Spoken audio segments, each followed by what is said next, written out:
Vous aussi, venez vous confier à Olivier Delacroix en appelant le 3921, 50 centimes la minute. Il est 23h49 sur Europe 1 et nous accueillons Myriella, maintenant au 3921. Bonsoir Myriella. Oui, bonsoir Olivier. Bonsoir. Je vous remercie de m'accueillir. Je vous en prie. D'où nous appelez-vous Myriella? Eh bien, du fond d'un hameau limousin. D'accord. Et quel âge avez-vous? J'ai 75 ans. D'accord. De quoi voulez-vous que nous parlions, Myriella? Je voudrais tenter, avec des mots sans doute maladroits, dont je vous prie de m'excuser, parce que je panique un petit peu à l'idée de cette conversation. Je voudrais parler un petit peu de ma vie qui vient d'exploser avec le décès de mon mari. Oui. Il y a 2 semaines. 2 semaines, d'accord. Il est mort d'une façon étrange et je crois que toute ma vie a été étrange aussi. Il est mort d'une façon étrange, c'est-à-dire qu'il s'est endormi sur sa chaise, à côté de moi, et je l'ai laissé se reposer, étant donné qu'il souffrait beaucoup les nuits, et je me suis dit qu'il valait mieux qu'il dorme sur sa chaise que pas du tout. Et puis quand même, il était bien immobile. Et 2 heures après l'avoir vu s'endormir, je me suis rendu compte tout simplement qu'il était mort. D'accord. Ça surprend. Je veux bien vous Surtout croire.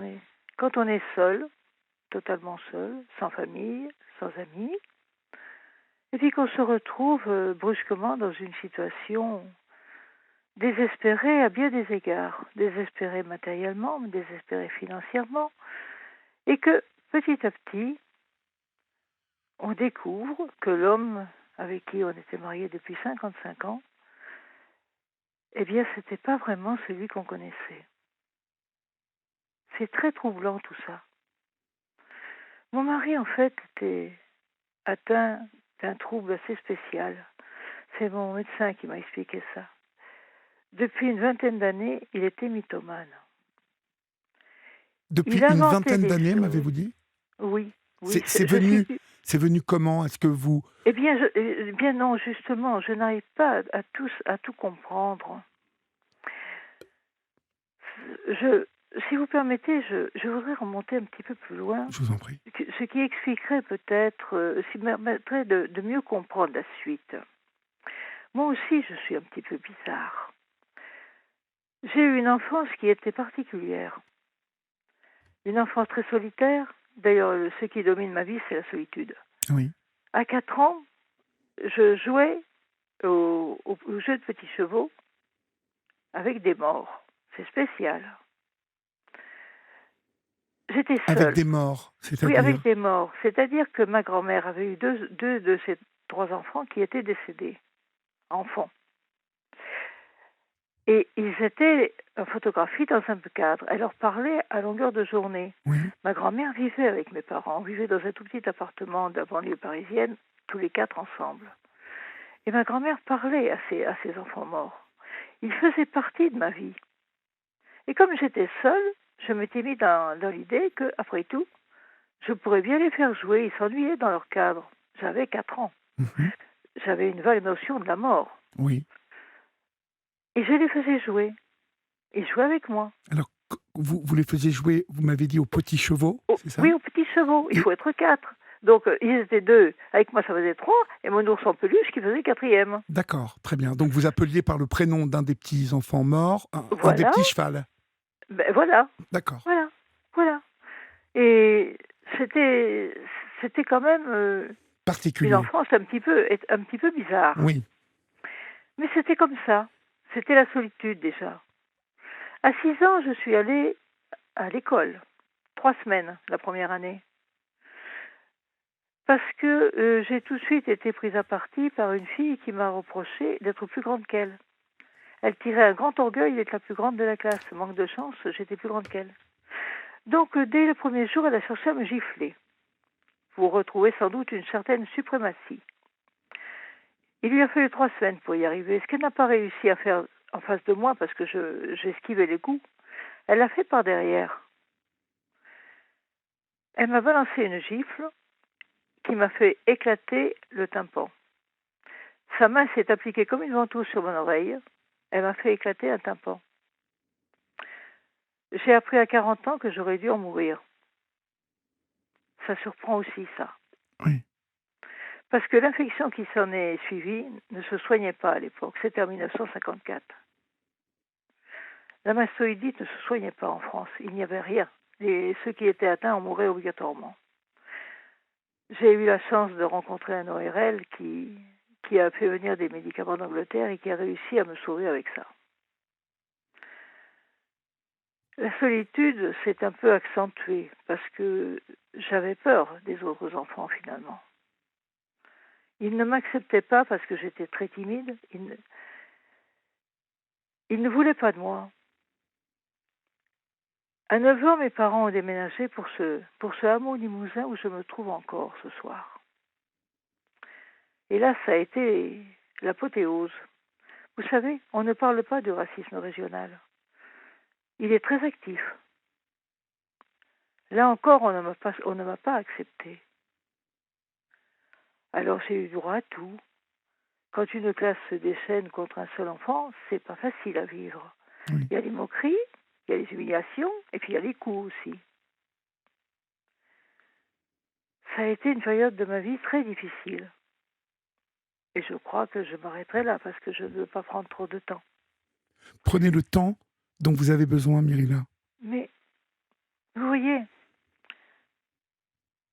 ça a eu une conséquence, tout cela. Étant tellement solitaire, n'étant pas accepté par les autres enfants, Oui. je me suis repliée sur ma famille, sur ma grand-mère, sur mon père, sur ma mère. Ça faisait un véritable nid pour moi, un nid très sécurisant. Je n'ai jamais pu vraiment m'en échapper, je dirais. Même adultes, ils ont continué à être le centre de ma vie, avec après mon mari, qui s'est intégré dans ce nid. Ils s'entendaient bien entre eux. Et moi, je n'étais vraiment heureuse que quand on était tous les 5 ensemble. Oui. J'avais 15 ans quand j'ai rencontré mon mari. Mhm. C'était bien jeune. J'avais 20 ans quand je me suis mariée. Et tout de suite, nous vivions à 100 km les uns des autres. Ça n'est pas loin, 5 km. 100 km, ça va. Dès que j'avais un membre de ma famille qui était malade, on m'appelait et je venais pour les aider, pour m'en occuper. Mon mari trouvait ça très bien. Ça ne me dérangeait pas de rester seul pendant ce temps-là. Il aimait bien quand j'étais là, mais il aimait bien aussi les places de solitude où il pouvait se retrouver tranquille. On vivait dans un appartement HLM, un appartement loué évidemment. Ça se passait bien. C'est un mariage qui finalement, pour être un peu original parce que je faisais la balle de ping-pong, entre deux logements ensemble, ça se passait quand même bien. Je ne peux pas dire, lui il était passionné par les différents métiers qu'il était amené à faire. Et le mariage, je ne sais pas très bien s'il était fait pour le mariage. Mais il aimait bien quand il était tout seul aussi. Ça s'est gâté en 1995. Ma grand-mère était morte, mon père aussi. Il ne restait que ma mère, dont les problèmes cardiaques s'étant bien aggravés. Le médecin m'a dit qu'il faudrait rester un petit peu avec elle. 1 an peut-être, parce que son cœur ne tiendra pas longtemps. On ne peut jamais rien prévoir avec le cœur. Ma mère est décédée 10 ans plus tard. Et pendant 10 ans, je suis restée là. Entre-temps, elle avait développé, comme beaucoup de gens âgés, la maladie d'Alzheimer. Et j'ai dû vivre ça toute seule. Vous savez, s'occuper de quelqu'un qui est atteint de cette maladie lorsqu'il ne vous reconnaît plus, lorsqu'il ne sait plus du tout ce qu'il fait, en vase clos, c'est quand même quelque chose de très difficile. J'ai fini par me demander laquelle des deux serait morte la première, si c'était elle ou si c'était moi. Mhm. Ils ont tendance, ces gens-là, à dormir le jour et à vous appeler toute la nuit. Je me suis occupée d'elle seule. Je n'ai rien voulu demander à la société. Pas d'aide-soignante, rien. J'ai tout fait toute seule. Je l'ai même d'ailleurs habillée, décédée dans la nuit, toute seule. C'est pas facile non plus, ça. mais c'est pas facile physiquement parce qu'un corps, c'est très lourd. Et puis, c'est pas facile non plus affectivement. Myriella, je Oui, vais vous interrompre juste oui, parce que le journal arrive oui, à grands pas et que oui, voilà, on va continuer de vous écouter juste après, d'accord? oui, bien sûr. Vous restez en ligne? Oui, oui, bien sûr. Merci. À tout de suite, Myriella. Oui, L'occasion aussi de vous dire à vous toutes et vous tous qui nous écoutez que l'émission de référence sur les médias est sur Europe 1 du lundi au vendredi de 9h à 11h avec mon ami Philippe Vandel et ses chroniqueurs qui décortiquent l'actualité médiatique et culturelle. Les chroniques et rendez-vous sont avec Rémi Jacob qui dévoile les audiences télé, Bruno Bonnet qui analyse le fait médiatique de la veille dans ses télescopages, Jean-Luc Lemoyne aussi, qui nous offre une session de rattrapage d'un programme télé. Tout ça, c'est tous les jours entre 9h et 11h. C'est avec Philippe Vandel et que vous retrouvez tous les jours. Et demain, Philippe Vandel accueille Arnaud de Samer et Jérémy Ferrari. Donc ne manquez pas ce rendez-vous. C'est demain dans Culture Média sur Europe. Il est minuit 4 sur Europe 1 et si vous nous rejoignez maintenant, vous êtes sur la libre antenne jusqu'à 1h du matin. Vous pouvez composer le 39 21, 50 centimes d'euros la minute. Et comme ça, peut-être aurai-je le plaisir de vous parler. Pour l'instant, nous sommes avec Myriella. Myriella qui nous parle du décès de son mari, intervenu il y a quelques 15 jours maintenant. Un décès assez surprenant, en fait, dans des conditions assez étranges, nous disiez-vous, Myriella. Vous parliez de votre vie à vous, avant de parler donc de votre mari qui qui vous a quitté. Euh,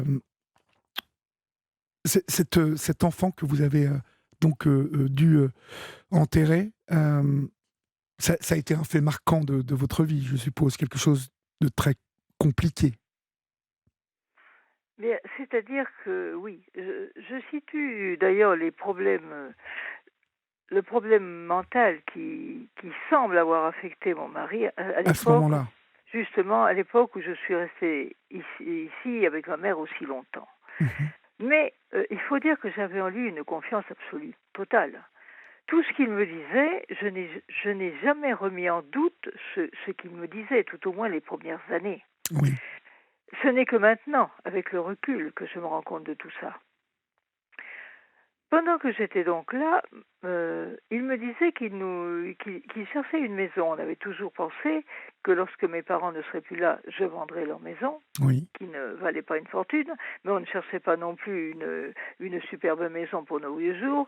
Donc, avec les économies que j'avais réussi à faire toute notre vie, parce que je grattais un petit peu surtout pour justement arriver à réaliser ce rêve de maison pour notre vieillesse à nous. Et quoique vivant avec un seul salaire, ce qui n'était pas facile, j'arrivais quand même à bien me débrouiller. Donc, il m'a annoncé, pendant que ma mère était très malade, il m'a annoncé qu'il avait trouvé une maison qui pouvait nous convenir, qui était accessible du point de vue prix. Et cette maison, il m'en a parlé déjà jusqu'au décès de ma mère. Le propriétaire n'était pas décidé à la vendre tout de suite, ce qui lui tombait très bien. Il a commencé à me raconter où elle était située. Je connaissais l'endroit, ça me plaisait, tout allait bien. Et je me disais qu'après tellement de souffrances, parce que ça avait été donc très difficile ces 10 années, j'allais pouvoir avoir une fin de vie heureuse dans un endroit agréable oui. où je connaissais un petit peu les gens, où on serait bien. On n'avait pas de famille, mais on se serait fait des amis facilement. Ça se présentait au mieux. Sauf que ma mère est morte donc en 2005. Mon mari est tombé, pardon, excusez-moi, est arrivé à la retraite en 2006. Tout semblait bien se passer. Sauf qu'en 2007, les choses se sont déjà gâtées. J'ai reçu de curieux appels de sociétés de crédit Oui. me demandant quand est-ce que j'allais rembourser mes emprunts. Mais quels emprunts? Je n'avais rien emprunté. Des Eh emprunts bien, c'était mon, c'était mon mari qui avait fait des emprunts. Mais importants. pour les obtenir, il avait signé à ma place, D'accord. mais sans me le dire. Mhm. Donc il m'avait rendu responsable d'emprunts dont j'ignorais tout. Alors un appel, deux appels, j'en ai eu 4 comme ça. 4 sociétés de crédit différentes qui m'ont harcelé. Ils peuvent être très vindicatifs, ces gens-là. Ah bon? Oui. Ah oui, ah, très, très, très. Je recommanderais aux gens qui veulent faire un emprunt à ce genre de société de faire très attention. De fil en aiguille, j'ai été obligée, pour me protéger, de porter plainte contre mon mari pour ses fausses signatures. Ce qui était quand même extrêmement difficile. D'ailleurs, je ne voulais pas le faire, et pour m'obliger à le faire, il s'est dénoncé lui-même. J'ai été convoquée à la gendarmerie, j'ai bien été obligée d'y aller Oui. et de porter plainte. À partir du moment où j'ai pu leur envoyer une copie de la plainte pour fausse signature, ils m'ont laissé tranquille. Ces sociétés. Les sociétés de crédit m'ont laissé Oui. tranquille. Et je lui disais, mais comment vas-tu te débrouiller et comment vas-tu et je ne savais pas ce qu'il en avait fait de cet argent, parce qu'il n'avait pas commencé à la payer, cette maison. Il n'avait pas commencé à la payer. Qu'est-ce qu'il en avait fait de l'argent? D'ailleurs, aujourd'hui, j'ai bien des raisons de toujours me demander ce qu'il en a fait. En 2008, il est parti en Seine-et-Marne à Paris en me disant, je vais travailler 2 ans, ça nous aidera à payer la maison. Je vais habiter chez une ancienne collègue de travail. Et là, je sens les moustaches certainement de certains auditeurs qui frisent parce qu'ils commencent à rire, à se dire qu'est-ce qu'elle était naïve, cette femme-là. Ben oui, bien sûr. Maintenant, je sais que, en fait, il n'allait pas du tout travailler. Il allait tout simplement vivre 2 ans avec elle. Ce qui n'est pas la même chose. Ce qui est loin d'être la même chose. Oui, n'est-ce pas? Oui. C'est assez désobligeant. Dans un sens, je dirais presque que je leur en veux pas, parce qu'après tout, j'étais pas là-bas. Je l'avais laissée seule, trop longtemps sans doute, et elle était là. Oui. C'est tout. D'ailleurs, je suis entrée en communication avec elle après son décès. Oui. J'ai trouvé un numéro de téléphone dans les affaires de mon mari. J'ai Mhm. pensé que c'était peut-être le sien. Oui. J'ai appelé au hasard, et effectivement, je me suis fait un devoir. Ça aussi, ça peut faire sourire.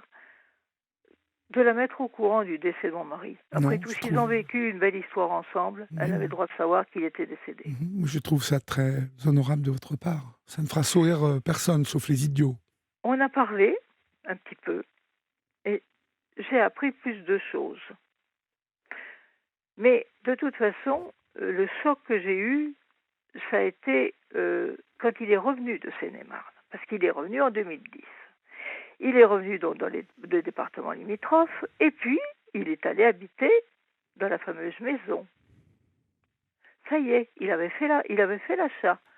Je n'avais aucun contact avec le propriétaire, je n'avais eu aucun contact non plus avec un notaire, il voulait s'occuper de tout seul, et pour cause. La vérité, je vais vous la dire dans quelques minutes. Pendant de 2011 à peu près à 2016, le jour où la vérité m'est tombée sur la tête, j'ai attendu que mon mari vienne me chercher pour habiter avec lui dans la maison. Mais il y avait des travaux à faire. Alors il fallait que ça soit fait. Et puis, il tombait malade aussi. Mais il n'avait pas une très bonne santé depuis quelques années. C'est vrai qu'il avait des problèmes. Enfin, j'ai attendu. Quelquefois, il me disait, je vais venir. Parce qu'il n'avait plus de voiture, mais il en avait racheté une. Alors, il me disait, je vais venir et puis je vais apporter les premiers cartons que tu as faits. Parce que moi, j'avais commencé à emballer des affaires. Oui, j'étais folle de joie la première fois qu'il m'a dit, je viens demain. À 6 heures du matin, je l'attendais déjà. À 10 heures, il a téléphoné qu'il était en panne. Ah bon? Pas de chance. On a remis ça plus tard. La fois d'après, même scénario. Je trépignais d'impatience.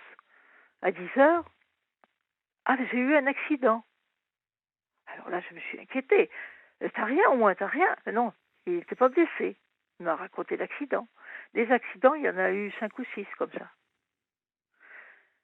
Jusqu'à ce que arrive l'année 2016. Mon mari a été hospitalisé. Il s'est retrouvé en psychiatrie. J'ai fini par savoir pourquoi. Il s'était disputé et même un petit peu bagarré. Avec. Donc il avait été emmené à l'hôpital par les policiers Oui. et on l'avait mis en psychiatrie parce qu'il s'était bagarré et puis qu'il était agité. Oui, il s'était bagarré avec qui? Ah ben ça, je ne l'ai jamais vraiment D'accord. su. Par contre, quand j'ai téléphoné pour demander de ses nouvelles 2 jours après, je suis tombée sur une infirmière, c'était en fin de journée, et je peux vous dire, Olivier, que le lendemain matin, j'avais toujours pas bougé de la chaise où j'étais quand j'ai téléphoné. J'étais restée statufiée toute la nuit. Oui. Parce que cette personne m'avait dit, mais madame, votre mari, il va pas mal. Physiquement, ça va. Mentalement, ça va aussi. Mais c'est sa situation sociale qui nous inquiète.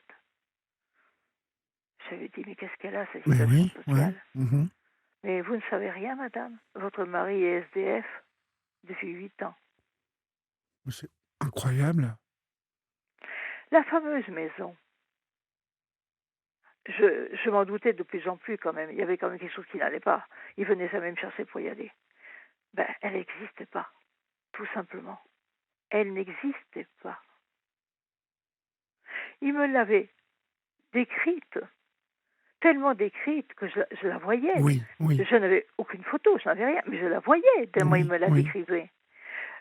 J'avais commencé mentalement à la meubler avec nos meubles, à la décorer. Enfin, et en plus, je connaissais tous les habitants du village où il n'avait pas mis les pieds. Mais vous les Il me connaissiez racontait, comment? Vous les aviez appelés? mais non, mais il me parlait d'eux. Ah, il vous parlait d'eux. Il me téléphonait tous les soirs. Tous les soirs, il Incroyable. me racontait sa journée. Incroyable. Et il me parlait des uns, des autres. Je connaissais tout le monde. Je connaissais même les noms des chiens et des chats. Oh. Je connaissais le curé qui se promenait toujours avec son chien. Je connaissais le maire, je connaissais tout le monde. Alors, j'avais quand même un jour téléphoné à la mairie, justement, pour demander s'il y avait bien quelqu'un de ce nom qui habitait le bourg. On m'avait dit non, on ne le connaît pas. Et mon mari était rentré dans une colère noire. Il m'avait dit, mais tu te rends compte ce que tu as fait? Mais tu vas me faire passer pour quoi? C'est moi qui ai demandé au maire de ne jamais dire que j'étais là, parce que sinon ça va être les anciens copains qui vont me dire, ah ben tiens, puisque tu es à la campagne, on va venir te voir dimanche, mais moi j'ai autre chose à faire, je prépare la maison pour ta venue. Et quand il me parlait des habitants, il était vraiment, vraiment dans son monde là. Et c'est en parlant à mon médecin que je lui ai dit, mais on aurait dit qu'il y croyait à ce qu'il me racontait. Il m'a dit, oui, il est mythomane. Il a commencé par inventer, et maintenant il est tellement dans son invention qu'il y croit lui-même quand il vous en parle. Mais le fait qu'il soit SDF, c'était horrible ça. C'était épouvantable. Incroyable, surtout. Mais je me disais, pourquoi il ne me l'a pas dit? Il me l'a pas dit? Oui, et l'infirmière, quand elle m'a dit, mais qu'est-ce que vous allez faire? J'ai dit, mais je vais le prendre Il va rentrer ici, chez lui. il faut qu'il vienne, c'est évident. Mais oui. Et alors, le clou de l'histoire, et ça j'ai appris ça ces derniers jours quand j'ai téléphoné à l'autre femme. Elle aussi, elle avait entendu parler de la maison. Il lui avait même fait un plan. Alors ça, c'est une chose qui m'a fait énormément de peine. Parce qu'il lui avait dit aussi à elle qu'elle viendrait vivre avec lui dans cette maison. Alors vous voyez, Olivier, cette maison imaginaire, c'était quand même la mienne. Qu'il ait partagé aussi avec une autre femme, ça m'a beaucoup touchée. Ça peut paraître complètement stupide, mais ça m'a beaucoup touchée.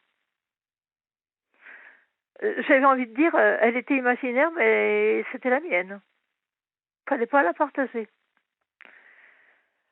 Et enfin, depuis 6 ans, donc il vivait là, avec moi, avec très peu de moyens, parce qu'il remboursait toujours ses dettes. Ces fameux emprunts, il n'était toujours pas fini de rembourser. Et ces fameux emprunts, maintenant qu'il est décédé, ils me font peur. Parce que de société de crédit, c'est passé en société de recouvrement. Forcément. Il y avait quand même eu, je possède heureusement 2 copies de jugement d'un tribunal qui me met hors de cause. Mon mari reconnaissant les fausses signatures. Mais là, je me demande ce qui va m'arriver. Est-ce qu'ils vont vraiment me lâcher? Ou est-ce qu'ils vont maintenant me harceler? Je ne connais pas bien la loi à ce sujet. Je pense que, étant donné que les tribunaux m'ont mis hors de cause, enfin le tribunal m'a mis 2 fois hors de cause, une fois par un jugement en 2008 et une autre fois par un jugement en 2011, normalement, je ne suis responsable de rien. Je pense Mais que vous n'êtes responsable de rien, puisque pénalement, oui. Mais oui. Il a été reconnu coupable. Oui. Maintenant, est-ce que la loi, maintenant qu'il est décédé, remet les dettes sur vous?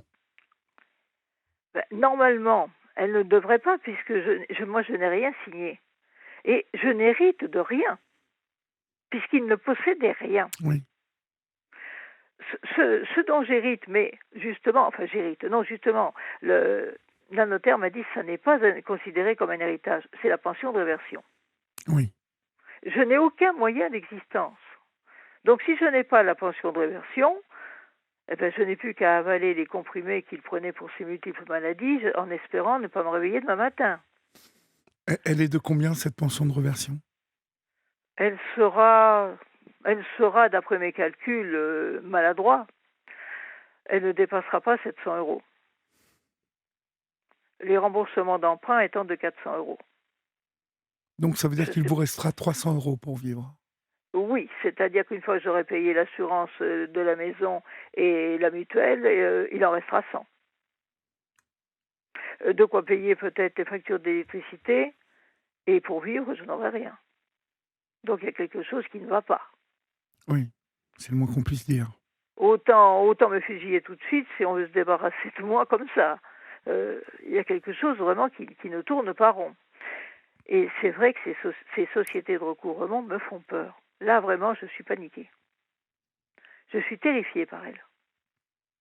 Pour l'instant, elles ne vous ont pas rappelé? Pour l'instant, non. Mais ce n'est pas moi qui leur ai annoncé le décès. Mais vous n'avez rien à faire vis-à-vis de... C'est une assistante sociale qui l'a fait. D'accord. Parce qu'il faut bien s'apercevoir qu'il ne peut plus tirer d'argent sur le compte de mon mari. D'ailleurs, j'ai constaté que la banque avait bien fait son travail, la banque postale, je me permets de la nommer. Ils ont bien fait leur boulot parce que le compte est fermé. Je me suis aperçu aujourd'hui que ça y est, le compte est fermé. Tout de suite, là?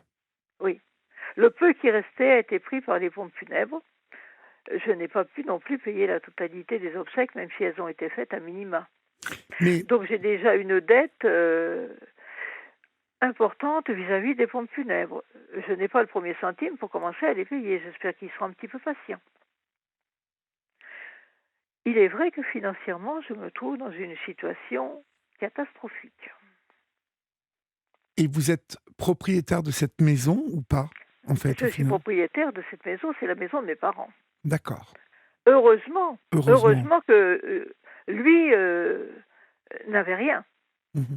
Sinon, on me dirait, mais s'il était propriétaire, il faut vendre cette maison pour nous rembourser. Mais non, cette maison m'appartient en propre. Et vous savez que dans ce cas, la maison n'entre pas dans la communauté. D'accord. Yvette nous demande au 739-21 si avec ces emprunts, il n'y avait pas une clause de décès. Est-ce que vous les avez vus, ces emprunts? Non, je ne les ai pas vus. D'accord. Je ne les ai pas vus. De toute façon, vous y êtes étrangère pénalement, visiblement. Puisque... Pénalement, oui, puisque moi je n'ai rien signé. D'accord. Et la plainte a bien été enregistrée et oui. Il a été donc condamné pour ça ou... Ah, il a été reconnu coupable, oui. Il a pas fait de prison ou de choses comme ça. Il a été Mais il a été reconnu ça, coupable. Donc, coupable. bon, Oui, oui, il donc a été reconnu je, coupable des fausses signatures, oui. je pense que vous n'allez pas entendre parler de ces... Oui. Elles vont peut-être essayer, hein, de vous impressionner. Ah oui, oh, ça, je peux compter Bon, sur elle mais pour ça. ça, vous savez que c'est un vrai business. En plus, elle confie ça à des sociétés dont c'est Oui, les le... sociétés de recouvrement, Voilà, exactement. qui sont pires, qui sont encore pires Oui, mais qui qu'elle. sont pires, mais qu'il faut très vite mettre... vous voyez, vous leur dites, vous savez très bien que vous n'avez aucun droit, aucun pouvoir. Oui. Donc, c'est la dernière fois que même je vous réponds. Voilà. Oui, oui, oui, oui. De toute façon, je peux toujours leur envoyer. Ce matin même, je suis allée à la mairie faire des photocopies des jugements, puisque heureusement j'ai ces deux jugements. Je pourrais leur en envoyer une copie. Oui. Il y a peut-être dans les... Julia me dit que dans les contrats qu'il a signés d'emprunt, il y a peut-être une clause incapacité à payer. Ça, honnêtement, je ne sais pas, Bon, parce que mais de toute façon, ça ne vous regarde pas. les contrats, il ne les avait plus. Mhm. Il n'avait plus. Étant SDF, il n'avait plus rien. D'ailleurs, c'est vrai que j'ai même oublié de dire quelque chose. Le même soir où j'ai appris donc qu'il était sans logement depuis 8 ans, j'ai quand même appelé quelqu'un que je connaissais. C'était une préparatrice en pharmacie. Je l'ai appelée pour lui dire que j'étais épouvantée de ce que je venais d'apprendre. Elle le connaissait bien. Elle savait qu'effectivement, elle m'a dit oui, c'est vrai. Il est sans logement depuis 8 ans et on lui demandait pourquoi il n'allait pas vivre avec vous. Pourquoi il n'y allait pas? Pourquoi? En fait, lui, il continuait de me raconter son histoire de maison miraculeuse. Mhm. Vous a-t-il dit quand il est revenu, parce que vous lui avez posé la question? Oh oui. Oui. Que vous a-t-il raconté? Bien, déjà, il a refusé de me raconter ce que cette dame a appris ce soir même, là, le soir où je lui ai téléphoné. C'était vraiment, vraiment quelque chose de formidable. Je vous dis, je suis restée vissée sur ma chaise toute la nuit. Elle m'a dit en plus, j'ai quelque chose à vous dire. Vous savez, l'appartement HLM que vous habitiez, ben il payait plus le loyer, donc l'appartement a été vidé par les huissiers. Oui. Si vous aviez encore des choses à vous, vous les reverrez jamais. Mais j'avais toute ma vie là-bas. J'avais toute ma C'est vie. dingue. Quand vous habitez avec quelqu'un, ben vous emportez vos affaires. Des choses qui étaient chez mes parents, j'avais emporté là-bas. J'avais toutes mes photos d'enfance. J'avais mes disques, j'avais mes livres, j'avais des lettres d'amis, dont une de Jean Marais, à laquelle je tenais viscéralement. La lettre de Jean Marais, pour moi, c'était un trésor. Tout est parti. Je n'ai plus rien. Je n'ai plus de La passé. lettre de Jean Marais, donc Oui. ils l'ont embarqué. Ah ben ils ont tout embarqué. Tout, tout, tout. Même les papiers, apparemment, même le livret de famille, ils ont tout embarqué. Parce que mon mari me disait qu'il l'avait perdu, le livret de famille, et me disait, oh même, j'ai dû te le confier. Non, il n'avait rien confié du tout. Euh, C'était une façon de ne pas dire la vérité. Ils savaient très bien, ils ont tout pris. Tout, tout, absolument tout. De mon passé, il ne me reste pas une épingle. Et vous a-t-il donné la moindre explication sur son comportement? Non, mais par contre, il a essayé de me faire croire quand il avait vu qu'il commençait à plus pouvoir payer le loyer, qu'il avait sauvé pas mal de choses et qu'il avait mis en garde chez un ami. Ce qui était Je faux. n'ai jamais pu obtenir, bien sûr, ni le nom de l'ami, ni son numéro de téléphone. Mais quel Donc, enfer! je Quel enfer! pense que ça aussi, c'est un mensonge, comme le reste. Bien évidemment. J'ai cru pendant quelque temps qu'il avait sauvé quelques bricoles. Mais non, non, non, non, non, c'est pas possible. C'est pas possible.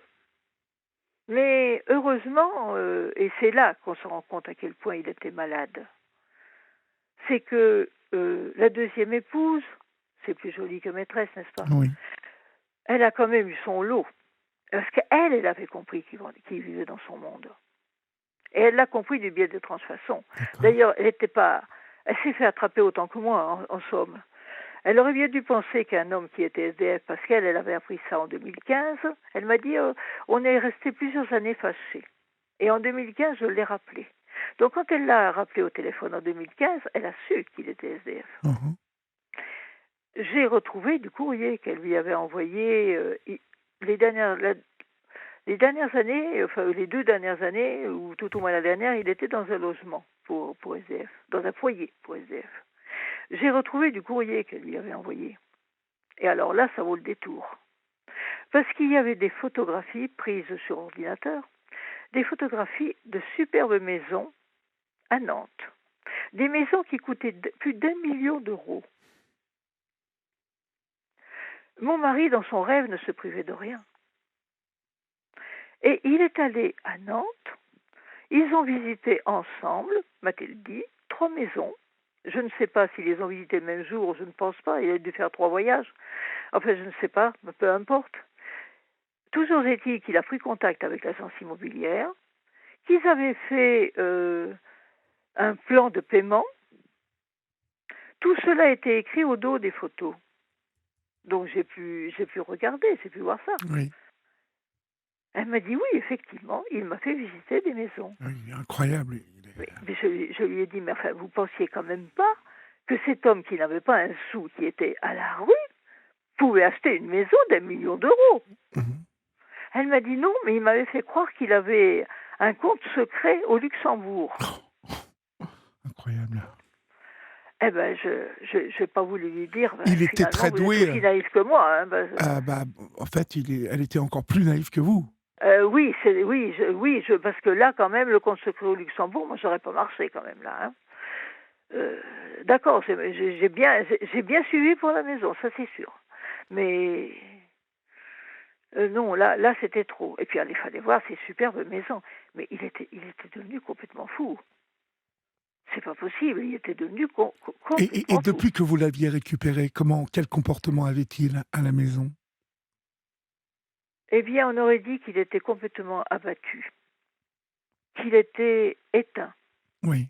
totalement éteint. En fait, il a passé, pour ainsi dire, ses 6 ans assis sur une chaise.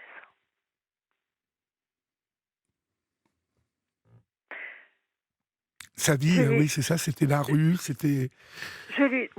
Oui, d'ailleurs, j'avais eu, pendant qu'il était à l'hôpital, un psychiatre avait bien accepté de me parler. Et il m'avait dit, il n'est pas dangereux. Il est normal, de ce point de vue-là, il n'est pas dangereux. Vous pouvez l'accueillir chez vous sans problème, mais vous ne retrouverez pas l'homme que vous connaissiez. Vous ne le reconnaîtrez pas dans son attitude, il sera très différent. Et ça, pour être différent, il était différent. Il était complètement éteint. Alors, il essayait toujours de me faire croire que on s'en irait d'ici, parce que ça avait toujours été mon rêve, moi, de partir d'ici. Je ne voulais pas rester là. Et pourtant, je vais être obligée d'y mourir. Mais je lui disais, arrête. Ce sont des choses inaccessibles, tu le sais. Alors, on est là tous les deux. On s'en sort. Écoute, arrête avec tes rêves impossibles. Arrête. Mais il insistait. Et puis, voyant que ça prenait pas, il finissait par se taire.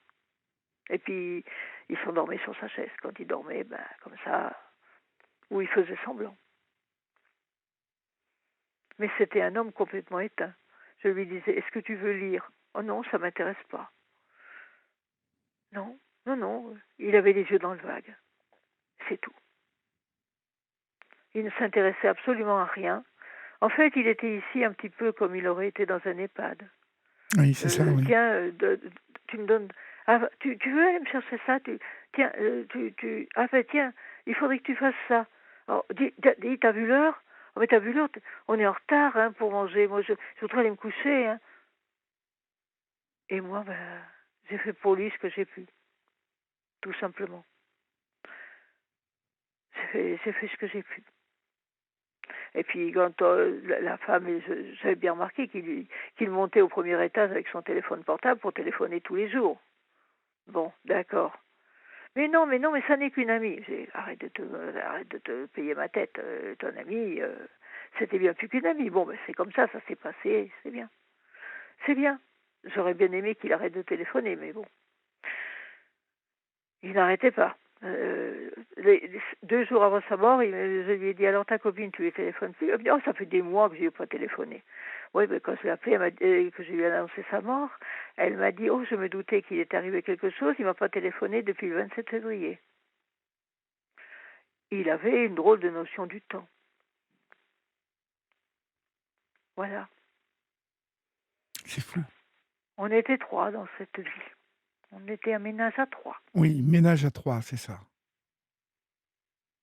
Alors vous voyez, quand je me retourne sur mon passé, et je ne veux pas importuner davantage des personnes qui peut-être trouvent que je parle trop longtemps, eh bien, mon enfance a été triste, mon mariage a été complètement raté. Au moins, il y a eu une première partie qui était assez bonne. Mais alors la fin, les 20 dernières années, c'est une catastrophe. Oui. Mm. J'ai cru en un tas de choses qui n'existaient pas. Je me suis attachée à des gens. J'étais tellement contente d'aller vivre avec eux, mais manque de chance, toutes ces personnes n'existent pas. Et je me retrouve sans rien. Je ne sais pas vivre pour moi. Je n'ai jamais su. J'avais besoin de vivre pour quelqu'un. Alors il me reste 2 chats. Et ça, c'est très important. Je crois qu'ils me forcent à vivre. Je ne peux pas les abandonner. Je ne peux pas faire ça. C'est pas le droit de faire ça. Ils n'ont que moi. Et je ne souhaite qu'une chose, qu'ils ferment leurs yeux avant moi. Et ils m'obligent à vivre, Olivier. Parce que sinon, vivre pour qui? Je suis au fond de ce hameau. J'aime la campagne. C'est pas que je ne l'aime pas. Mais plus personne ne parle à personne. C'est devenu un dortoir, comme beaucoup d'autres villages. Les jeunes, ils travaillent forcément. Ils ont leur famille, ils ont leurs amis. Je vois passer des voitures, c'est tout ce que je vois. C'est la solitude, elle est totale. Oui. Totale. Alors, continuer à vivre dans ces conditions, pourquoi? Je ne sais pas. Pour mes 2 chats. Voilà. Et puis pour écouter votre émission. Je vois que je ne suis pas la seule à avoir des problèmes. Oui, mais Voilà. bon, ouais. C'est triste de voir que un seul homme, finalement, par sa folie, Oui, c'est une forme de folie. monopolisé plusieurs vies, vous voyez? Ah oui, c'est comme ça. Parce Mais, que cette maison, vous avez dû commencer même à l'aimer, cette maison, ce mais oui, village. mais oui, mais j'aimais les gens. Ben oui. Je les aimais. J'avais hâte de les connaître et de vivre avec eux. Et je me disais, c'est formidable, on va être entouré, on va pouvoir rendre service aux gens et aussi, moi je m'apprêtais, je me demandais déjà ce que je pourrais faire quand il me disait un tel a est malade, un tel, je me disais, quand je vais être là-bas, peut-être que je pourrais l'aider. Oui. Ben oui, mais en fait, je suis là, définitivement seule, et je ne sais pas ce que je vais faire de ce qui me reste de vie. Je ne sais pas quoi en faire. Je ne sais pas. Il n'y aurait pas mes 2 chats, honnêtement, est-ce que j'aurais le courage? Parce que c'est facile à dire. Je terminerai ma vie là. C'est facile à dire. Oui, oui. Mais il faut avoir le courage aussi. Mais de toute façon, ils me protègent. Je ne peux pas penser à me donner la mort puisqu'ils ont besoin de moi. Et je les aime et ils m'aiment. Bien Vous sûr. savez, vous l'avez dit vous-même, un chat, quand il vous regarde, il y a plein d'amour dans ses yeux. Ah oui. Je vous ai entendu quand vous parliez d'une chatte que vous aviez. Vous disiez quand elle regardait votre femme, elle avait plein d'amour dans Ah les mais yeux. oui, mais quand elle regarde ma femme, je l'ai Oui. encore vue hier, c'est troublant. Ouais.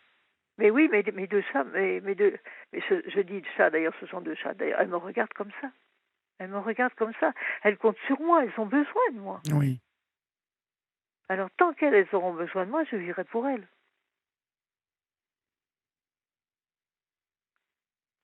Voilà, c'est tout. Je vous ai assez dérangé un peu, peut-être. Vous ne m'avez absolument pas Oui. dérangé, je vous écoute Je, et nous vous je vous écoutons remercie. solennellement parce que Je vous Je n'ai remercie. rien à rajouter, sauf vous souhaitez bien évidemment de faire face à tout cela. J'ai tout de même une dernière question, parce que Oui, ça m'inquiète de vous entendre faire ce bilan et surtout le constat que il ne va pas vous rester grand-chose pour vivre. Est-ce qu'il y a des solutions qui s'offrent à vous, Myriella? je ne sais pas. Je ne sais pas Est-ce en que vous fait. avez encore de la famille? Est-ce que Non, non, je n'ai aucune famille. Je n'ai aucune famille. Je n'ai personne. Je suis, je vous dis, rigoureusement seule. Une ouais, solitude totale. Et ce qui me sera le plus difficile, c'est d'arriver à me faire soigner. Parce que pour aller se faire opérer, là, je vais avoir besoin, il faudra bien que j'y arrive, me faire opérer de la cataracte avant que de perdre un œil. J'ai déjà failli perdre le premier qui a été opéré il y a 3 ans parce que j'avais trop attendu. oui, Mais le second, mais il va falloir s'en occuper.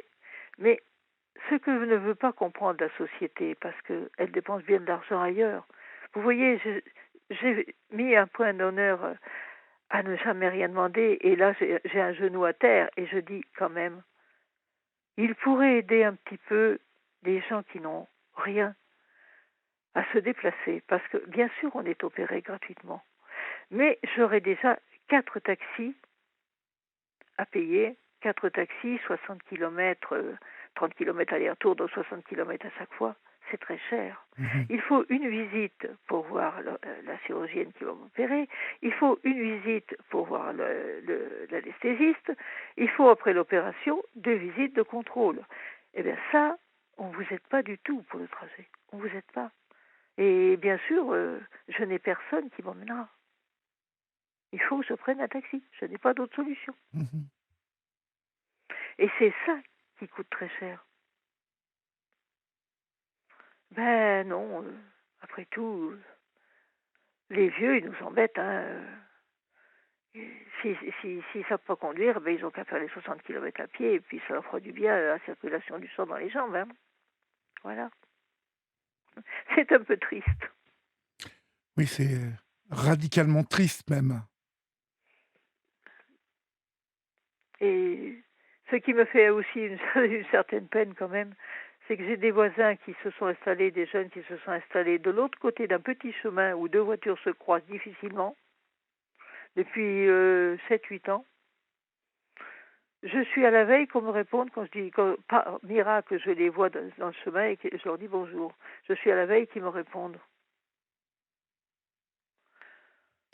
Alors bien sûr, maintenant je le dis plus. C'est vraiment gênant, un vieux. S'il fallait quand même lui répondre quand il dit bonjour, où est-ce qu'on irait? C'est quand même triste. Mais oui, oui, vous savez, sur cette libre antenne, j'en parlais tout à l'heure aux amis avec qui j'étais chez eux, Oui, parce qu'ils me demandaient, bon, ils n'écoutent pas souvent, ou pour ne pas dire jamais. Il me dit, il me disait, mais qu'est-ce que tu constates sur cette libre antenne et qu'est-ce que ça fait euh, quel est le truc qui te préoccupe le plus, qui te fait peur même? Ben, c'est ça, en fait. Je leur disais, c'est cette solitude, oui, cette vie qui avance, cette vie qui peut être tellement magnifique, passionnante, belle, mais cette vie durant laquelle il faut bien se préoccuper de ne pas finir seul. oui. Et c'est un sacré challenge, Oui, ça, vous avez raison. parce que ça veut dire avoir euh, des amis avec qui peut-être on entrevoit d'habiter ensemble plus tard, à partir de nos 70 ans, nous Oui, regrouper oui, en colocation, oui, c'est parce d'ailleurs que une très bonne solution. nos enfants ne Mhm, s'occuperont pas de nous, mhm. pour ceux qui en ont. Oui, Aujourd'hui, la oui, société est faite de telle manière que nos enfants, soit n'en ont pas les moyens, ce n'est absolument pas la tradition de l'Europe et de l'Occident, oui, alors qu'en Afrique, c'est différent. alors qu'en Afrique, en Asie, euh, je peux vous dire que oui, Oui, en Afrique du Nord, en Afrique noire, en oui, Asie, partout en Asie, les enfants respectent les parents et s'occupent de leurs parents, Ben oui. c'est un Ben oui. devoir. Ce que j'ai fait moi toute ma vie. Mais oui, et on a beaucoup à apprendre de ces civilisations-là. Et je vous jure que c'est ma plus grande trouille. Et que j'y pense tous les jours. Et je pense tous les jours à construire, à m'assurer euh, que ça n'arrivera pas. Parce Ah que oui. Vous avez depuis... quand même beaucoup d'amis. Mais je n'en ai pas. Heureusement pour vous. Heureusement. Mais non, mais vous savez, c'est ce que je disais tout à l'heure. Je disais tout à l'heure à Alexia qui m'a appelé Oui. au tout début Oui, de cette oui. émission. Vous C'était savez, passionnant. vous êtes seul dans la vie. Vous êtes toujours seul au bout du compte. Bien évidemment, vous avez des enfants. Bien évidemment, vous pouvez avoir une femme ou un homme qui vous aime, selon si vous êtes un homme, une femme. Enfin, vous m'avez compris. Oui, oui, bien sûr, Euh, bien sûr. Vous pouvez être quelqu'un, oui, d'aimable et d'aimant. Mais la vie est beaucoup plus complexe que ça. Et Ah ça oui, c'est pas. voilà, Je vais pas vous dire le contraire, voilà. parce Et que la le temps, complexité, je suis en plein dedans. voilà, et le temps passe. Et la vie se charge aussi Oui. dégrainer un peu.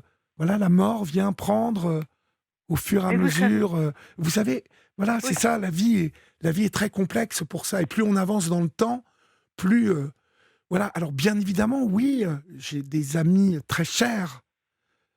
Mais ces amis me donnent déjà des signes, et c'est normal euh, d'un repli sur eux.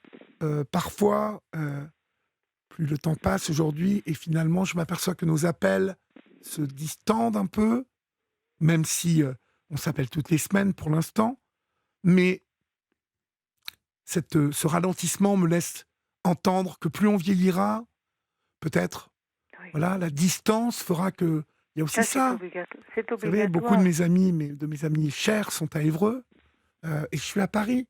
Oui. Et comme je ne compte pas vieillir à Évreux, euh, voilà, où je vieillirai, qui me suivra, qui... Donc vous voyez, il y a plein d'enjeux dans une vie euh, au bout de la ligne, là, au bout de la ligne d'arrivée. Il faut y arriver dans les meilleures conditions. Et cette libre antenne m'enseigne tous les jours que rien n'est gagné.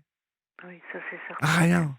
Vous savez, je pense à une petite fille de 10 ans qui a dit à sa mère, je n'aurai pas d'enfant. Je n'aurai pas d'enfant, le monde est trop cruel.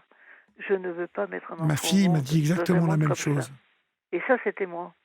Ah oui, À d'accord. 10 ans, j'ai décidé que je n'aurais pas d'enfant. Quand j'ai rencontré mon mari, je lui ai dit, je ne peux pas me marier parce que je ne veux pas d'enfant. Ah, il m'a dit, mais... Il m'avait dit à l'époque, c'est pas à un homme de décider, c'est à la femme de décider. Si t'en veux pas, ben, on n'en aura pas et puis c'est tout. À l'époque, c'est vrai que il semblait vraiment tenir à moi. Mais la vie est passée par là. Elle a distendu les liens. Et puis il a rencontré quelqu'un d'autre. Et puis voilà. Et c'est comme ça. Mais il me disait, tu sais, ben oui, mais regarde, finalement, c'est toi que j'ai choisi, puisque je suis à côté de toi, je suis pas avec elle, je suis avec toi. Oui, mais enfin bon, c'est un peu... Pardonnez-moi, mais Oui, non, je pense que oui, quand vous me l'avez décrit abattu dans son siège, oui, euh, oui, les yeux dans le vague, je me disais, il pense à l'autre. oui, et puis même pas... vous voulez que je vous dise, ça n'est pas pour vous faire plaisir, Non, mais non, mais non, je vous je ne écoute. pense même pas que c'est à l'autre qu'il pensait, Gradiela.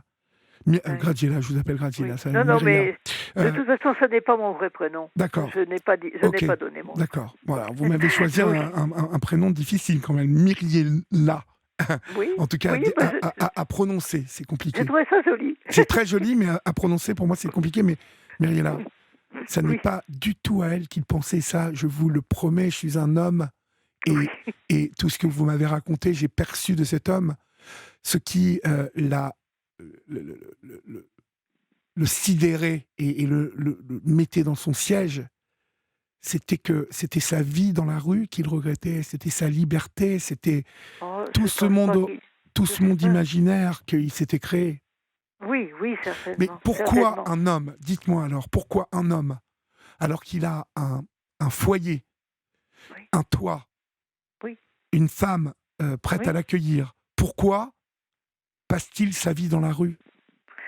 Je me demande tout simplement, il voulait pas me dire que la maison n'existait pas. Il me maintenait dans le rêve. Mais moi, je crois que, vous savez, il y a des gens qui sont assez... dans la rue, j'en vois plein, et d'abord, je parle beaucoup avec beaucoup de gens dans la rue.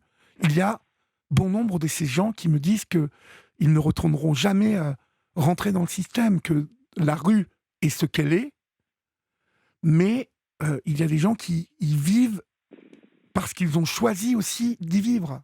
C'est incroyable. Et Mais, c'est incroyable, oui. mais je pense pas qu'il... je sais pas, je pense pas qu'il aurait pu être heureux dans la rue. Il a dû être dans des squats ou des choses comme ça. Je ne sais pas en Mais fait. moi, je vous Il n'a certifie jamais qu'il ne voulu me pensait dire la pas à elle. vérité. Je vous Il n'a jamais certifie. voulu me dire la vérité. Mais vous savez, Ouais, ce qui me reste de lui, c'est sa photo, sa carte d'identité. ouais. Et la photo, elle me fait mal. C'est le visage et le regard d'un homme désespéré.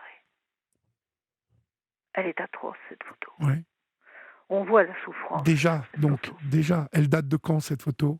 Elle date de 2013. Ah oui, donc assez récente quand même. Oui. Et Quand il est revenu à la on, maison, on donc. voit la souffrance sur ce visage.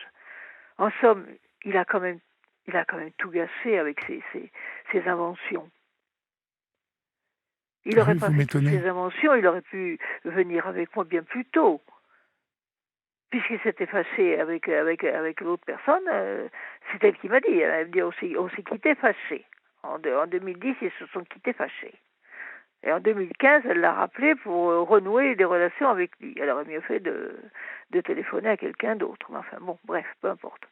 Euh, c'est comme ça s'est passé comme ça, et puis voilà. Moi, au fond, ça me servirait à quoi de me fâcher, d'être en colère contre eux? Ça me servirait à rien. Il était tout seul. Oui, moi j'étais là coincée par les soins à ma mère. Je ne pouvais pas la mettre en EHPAD et je ne voulais pas la mettre en EHPAD non plus. D'ailleurs, je ne sais pas si vous avez lu le livre Les Fossoyeurs. Moi, je l'ai, ce livre. Eh bien, je vous assure qu'il m'a fait froid dans le dos. Non, je ne l'ai pas lu. Eh bien, franchement, c'est hallucinant. Ah oui. Ah, c'est hallucinant. On parle dans les premières pages d'un EHPAD très cher à Neuilly, où il y a, à l'étage le plus élevé, l'horreur absolue. Vraiment, c'est un livre, il faut le lire pour comprendre vraiment dans quelle société nous sommes tombés. C'est épouvantable. Ah oui. Ça fait peur. Ah Alors là, oui, je peux vous carrément. dire que ça fait peur. Ah oui. C'est terrifiant. L'homme qui a eu le courage d'écrire ce livre a certainement été menacé pour ne pas le publier, je pense. Il a eu beaucoup de courage. C'est édifiant. Ah oui. Si on veut savoir ce qu'est devenu notre société, il faut lire ce livre. C'est épouvantable. Ah oui, carrément. Oui, c'est... franchement, si vous pouvez, je vous dirais, lisez-le. Vous n'en croirez pas vos yeux. Ah oui, d'accord. Bon.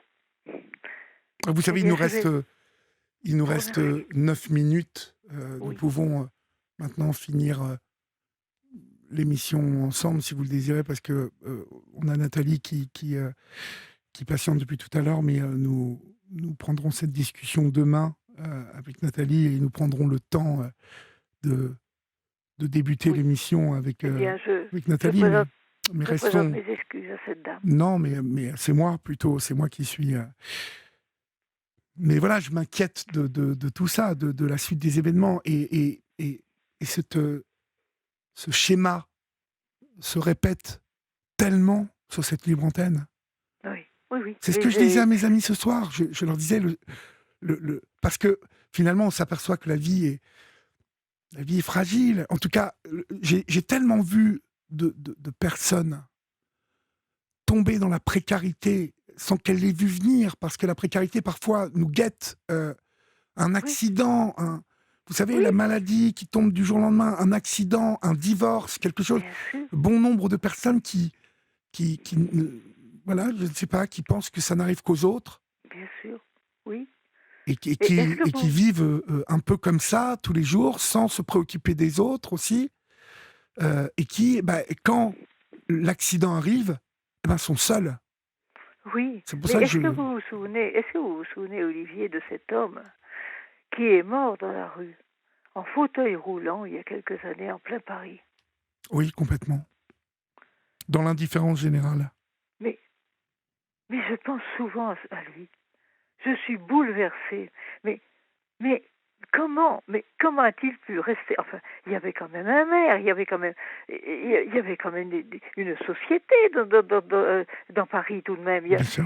Il y a- mais, mais comment a-t-on pu laisser un infirme dehors, dans la rue, pendant 2 ans? Je crois que c'est pendant 2 ans qu'il est resté comme ça dans la rue, alors qu'il avait tout simplement perdu son emploi à la suite d'un accident du travail. Oui. Et donc après son logement. Mais dans quelle société vivons-nous pour qu'on n'ait pas secouru cet homme? Eh bien, je me le demande. Enfin, je me le demande. Non. Je serais malhonnête de vous dire que je me le demande parce que, en écoutant chaque soir les témoignages bouleversants, parfois, que nous entendons, Oui. je, je ne m'étonne pas de la violence de cette société. Je ne m'étonne plus de l'indifférence de cette société face, oui, face à la pauvreté, face à la précarité, face au malheur des autres. Il y a une société qui s'est endurcie, qui a fait naître de plus en plus de personnes qui se recroquevillent sur sur leur petite personne, sur leur vie à eux, et Et, et, et qui ne partagent plus rien. et sur leur si je crois qu'ils partagent avec leur smartphone. Je Ah me oui, oui, bah demande oui, je me demande si ces choses-là, ça n'a pas arrangé les choses, non c'est pas, clair, oui, je crois qu'elles ont eu un impact considérable sur la société. complètement.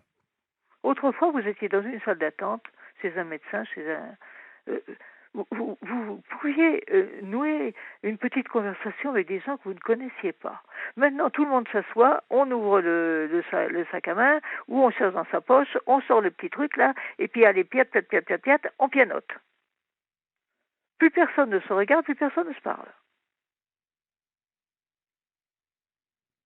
C'est devenu, c'est le grand ami, ce petit truc-là. Oui, on lui parle à lui, plutôt que de parler à l'humain qu'on a à côté. Ça oui. C'est comme ça. Voilà. Ouais. Mais ça ne me dit pas qu'elle... Vous m'avez parlé d'une assistante sociale tout à l'heure. Oui, oui, Euh, oui, elle est venue me voir et elle m'a dit qu'elle allait voir, qu'elle allait essayer de me faire obtenir le une aide RSA, déjà enfin une aide. pour m'aider à payer les obsèques. Peut-être que j'aurai droit à quelque chose. Oui. Enfin, écoutez, Comme au les départ je obsèques, n'ai rien, j'aurai peut-être je veux droit à dire, quelque les chose. obsèques, hein, si vous pouvez pas payer, c'est pas grave, quoi. Ils en ont assez de thunes. Les pompes Oui, funèbres, là, ils sont pas malheureux, croyez-moi. oui, mais ils vont pas l'entendre de cette oreille, hein, ça Non, c'est ça c'est sûr. certain, mais bon, ils attendront, vous voyez. J'ai quand même quelqu'un, une dame qui m'a proposé de me faire un prêt. Elle m'a dit, moi je suis à l'aise, euh, si vous avez besoin d'un prêt, vous me rembourserez. Alors, si quelquefois je suis trop aux abois, que je n'ai vraiment plus de quoi m'acheter un pain, eh bien j'accepterai sa proposition. Mhm. Parce que les pensions de réversion, pour l'instant, j'aurais 3 dossiers à faire. J'en ai reçu un, je l'ai d'ailleurs envoyé aujourd'hui. Mais les 2 autres, pour l'instant, je les attends. Et ça fera donc, d'après mes calculs, un cumul de 700 euros. Sous réserve qu'on ne me prenne rien dessus. Voilà. Oui. Et évidemment, dans un petit village comme ça, vous pensez bien que l'approvisionnement se fait par un petit épicier qui passe et ben, le pauvre, il faut bien qu'il vive. Ces prix sont évidemment bien multipliés par 3 ou 4 par rapport aux grandes surfaces. Mais par contre, il est humain, lui. Il est humain. Il est gentil. Et il ne m'a pas laissé tomber. On était quand même 3 aux obsèques de mon mari, parce qu'il est venu avec sa femme. Il ne m'a pas laissé tomber, lui. Ouais. J'ai trouvé ça super gentil de sa part. Ça l'est. Parce que il n'y a pas... vous ne verriez pas ça, c'est pas un directeur de supermarché qui serait venu avec moi. Eux, ces gens-là, ils connaissent pas l'humanité, ils n'ont pas besoin de la connaître, ils connaissent que les contes. Les petits artisans, les petits commerçants, ils sont humains. Ils sont quoi, vous me dites? Ils sont humains. Ils sont humains. Oui. Ils ont de la bonté. C'est bien. C'est vrai. J'ai au moins, je sais que ce couple-là, éventuellement, je peux l'appeler. Je vais pas les déranger non plus, mais éventuellement, je peux les appeler.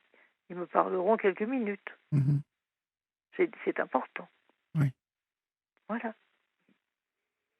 Alors que mes voisins juste à côté, eux, ils n'ont pas le temps. Ils n'ont même pas le temps de répondre quand je dis bonjour. Voilà, vous voyez. C'est de ces gens-là que je parle.